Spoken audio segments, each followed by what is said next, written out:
Are there any further speakers? The question. Oh, I call Dr. Rajing Prasad. Mr. Chairman, I believe there has been no adequate response at all from government members as to why government did not take an opportunity with this bill to address child poverty. They did not.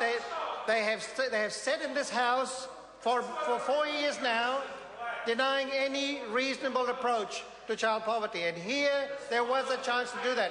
The explanations that they have come up with, Mr. Chairman, is that this bill is only technical. This bill is only looking at some minor arrangements. Well, what could be more fundamental than saying to those who, 133,000 of them, I say to the Chairman of the Social Services Select Committee, 133,000 solo parents live in poverty. And here was an opportunity, through the provisions that many presenters gave to the Select Committee, there was an opportunity. The Passover mechanism was not just recommended by one or two people. It was recommended by the major institutions, the major Crown entities, and the major organisations that know about families. And they all came to the Select Committee and said, here was an opportunity to do it.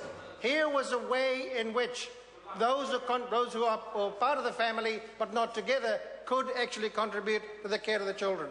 So here was an opportunity that was not taken. Not once. And when we did ask what were the reasons, the one reason came from the IRS in the revenue people was that they did not have the expertise. So because they did not have the expertise, they wanted to just leave that by the wayside. And so that opportunity has been missed, and there's been no explanation of any note as to why the pass-on mechanism that was recommended by the Children's Commissioner ought not to be taken up in this particular. All they simply said was that, well, this was technical and this was not the place to do that.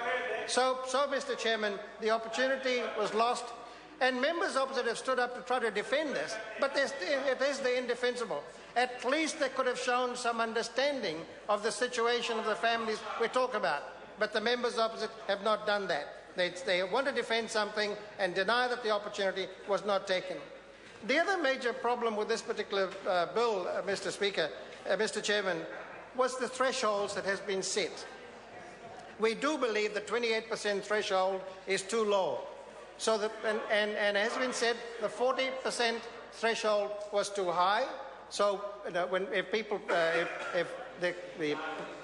the other parent that provided an income if they were providing some care, there should be some adjustment.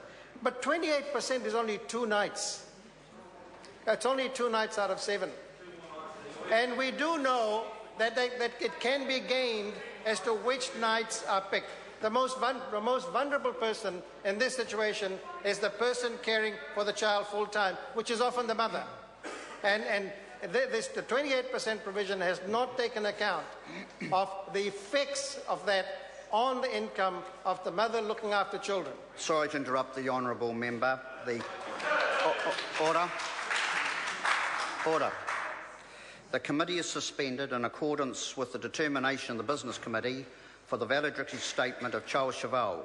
The committee will resume after the dinner break at 7:30.